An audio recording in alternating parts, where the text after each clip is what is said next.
This is a pretty trending TikTok from Katie Porter, basically telling Jamie Dimon, the CEO of Chase, JP Morgan and Chase, that a woman who has a 6-year-old child can't survive while working at Chase, and asks for his advice on what she should do. While Jamie Dimon doesn't answer, I have some suggestions. Let's get started and play this first. And $31 million a year in salary, and you can't figure out how to make up a $567 a month shortfall. This is a budget problem you cannot solve. You're an expert on financial statements and you run a $2.6 trillion bank. I know you're good at numbers, and you've shared lots of opinions recently about how the U.S. should budget its resources, how families should budget their resources, and so I'd like to ask for your help on a problem. I went to Monster.com and I found a job in my hometown of Irvine at JP Morgan Chase. It pays $16.50 an hour, and so I wondered if I could, if you'd indulge me, when you do the math on this and you do the $16.50 out at 40 hours a week for 52 weeks a year, it comes out to an income of $35,070. Now this bank teller, her name is Patricia. She has one child who's 6 years old. She claims the one dependent after tax. She has $29,100. We divide that by 12. She rents a one-bedroom apartment. She and her daughter sleep together in the same room. In Irvine, California, that average one-bedroom apartment is going to be $1,600. She spends $100 on utilities. Take away the $1,700, and she has net $725. She's like me. She drives a 2008 minivan and has gas. $400 for car expenses and gas, net $325. The Department of Agriculture says a low-cost food budget, that is ramen noodles, a low food budget is $400. That leaves her $77 in the red. She has a Cricket cell phone, the cheapest cell phone she can get for $40. She's in the red $117 a month. She has after-school childcare because the bank is open during normal business hours. That's $450 a month. That takes her down to negative $567 per month. My question for you, Mr. Dimon, is how should she manage this budget shortfall while she's working full-time at your bank? I don't know. I'd have to think about that. Would you recommend that she take out a JP Morgan Chase credit card and run a deficit? I don't know. I'd have to think about it. Would you recommend that she overdraft at your bank and be charged overdraft fees? I don't know. I'd have to think about it. So I know you have a lot of...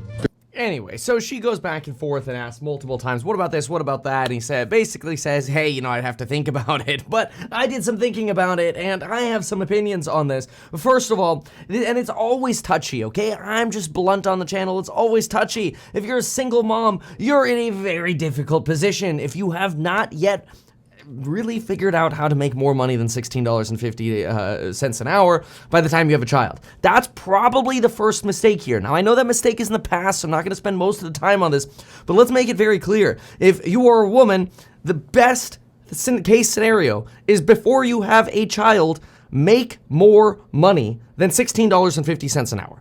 That's probably priority number one, is make sure you're not reliant on anyone else, whether that's a man, another woman, mom, dad, I don't care who it is. Make sure you're self-reliant yourself before you have a child. That is mission critical number one. Do not rely on anyone else, the government, or anyone. That is number one.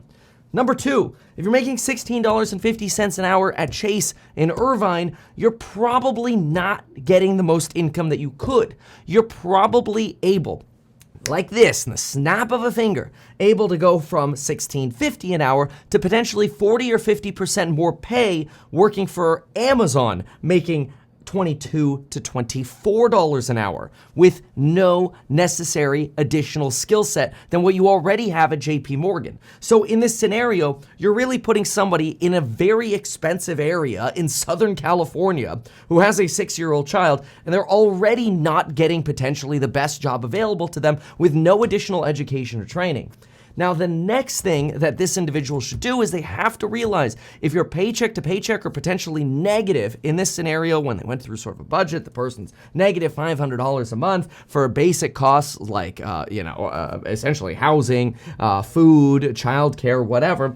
Somebody like this in this situation who has gotten them in a place where they have a 6-year-old child and they're only able to make $16 to maybe $24 an hour, they're going to have to work more than 8 hours a day. And of course, this is not even including the fact that they have a child to take care of. But you're going to have to, unfortunately, burn the candle at both ends of the stick. Now, that's a hard thing to say. You could just pick up and try to move to a lower cost of living area, but that's not necessarily going to get you ahead. That might just sink you back into essentially just compressing yourself into more of an area of poverty. And when poverty concentrates, you end up getting worse schooling for your child, and that's not what you want to set your child up for. You want to set yourself and your child up for the best odds of success. So one of the best things this individual could do is start looking into home education programs where they can maybe learn how to get a nursing degree working before they go to work in the morning or when their child's asleep at night. That should be the priority. In fact, a lot of nursing school programs only require you go to school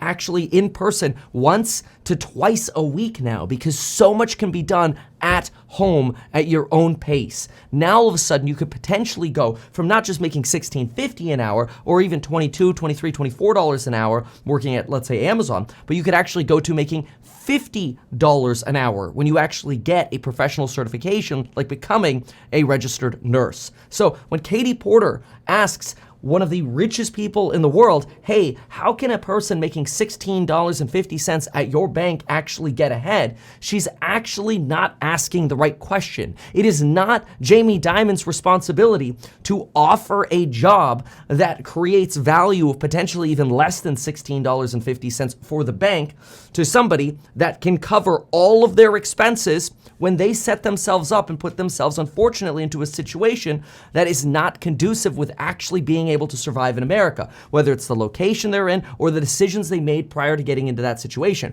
But it is now incumbent upon that person themselves to get themselves out of that situation. Now, some people say, hey, that's not fair. And look, that is the capitalistic structure that America is based off of. Now, fortunately, and this is the fortunate part, fortunately, even though we are a country of capitalistic rules and ideals, we do have a social safety net. And this is the next thing that the individual should consider. Somebody on this sort of income would easily, especially in Southern California, qualify for Section 8 subsidized housing, which means they could potentially get almost all of their rent covered. Now they have more money to make sure they can educate themselves. Rather than paying $1,600 a month in rent, maybe they could pay $1,000 less a month in rent and only pay about $600 a month in rent. Now, there are waiting lists for Section 8, so that is problematic. And that's where you can also make sure that you're getting your food at charity banks. There are, in almost every single county I've been in, there are local Christian or Jewish community centers that regularly give food away to anybody who wants it. This is healthy stuff that you could eat at home. They also sell very inexpensive clothing. It's phenomenal. There are some really great ways you could buy clothing and food by making sure you're taking advantage of the resources your community and nonprofits give.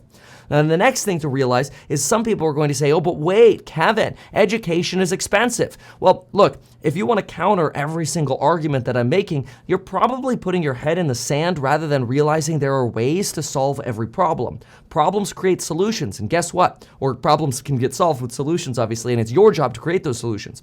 And so if you stick your head in the sand, you're always going to be stuck with problems. But if you look at problems and say, hey, the more problems I can solve, the more I get paid, then you can get through this. In fact, one of the common things that people will do is they will look at, all right, hey, what can I do to get my education subsidized by going to local community colleges or universities and seeing if they have any programs for people in my situation? And the odds are they do. So almost every single objection that exists can be overcome by a solution in America. And we haven't even talked about the fact that you could also get Medicaid when your income is below a certain level within a region, especially in Irvine. You're certainly within a percentage of the level of poverty. In fact, I would argue you're below the poverty line for a two-person household. So there are so many important things to consider when it comes to America that I understand that when we take this one person's $16.50 income with a child out of context, we realize there are a lot of things that happen, or we have to realize there are a lot of problems that happened before, and then there are now problems that are happening today in this sort of fictitious example. But that fictitious example is probably real, and it does happen. It's not going to be easy to get out of that hole, but the good news is it's possible. So that's my take on Katie Porter's video. Probably not going to be the most popular, but then again, I'm coming at it from the angle of somebody in the finance space and thinking to myself, well, if Jamie Dimon doesn't want to give answers because it would be unpopular to say, well, leave Chase, right? Or he doesn't want to give any kind of unpopular answer. I'm willing to make that argument because look, 20% of people might yell at me and go, man, you don't even know what it's like, which is not true because I grew up on minimum wage, nearly going through bankruptcy and foreclosure with my parents, and I had to bootstrap myself. But beyond that, and look, everybody's got their privileges, okay? Everybody's got advantages and disadvantages. But the point is, we just have to have real talk to be able to get through hard situations.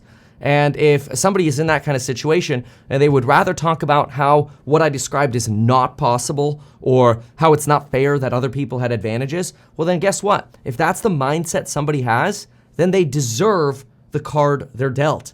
If the mindset of somebody who is in a tough situation is, well, everybody else is just privileged, I'm not smart enough to go to school, well, then that's your problem. And ultimately, when you point a finger, 3 point back at yourself. So it's important to keep that in mind. When you look at this from a financial, remember, I'm a licensed financial advisor. And this isn't personalized financial advice, obviously, because I don't know all of your situation or that person's situation or whatever. That person doesn't even exist that Katie Porter talked about. But when we're actually real about financial guidance or advice, we could see there are real ways to solve problems. That is the point of America. Problem, find solution, then get paid. Alrighty then. Somebody just donated $4.99. I'm a high school graduate with no degrees, and I drive a truck for a living and make over 100 grand a year. There are no excuses. Hot damn! Look at that take. Wow, dude, over 100 grand. That's amazing. Congratulations.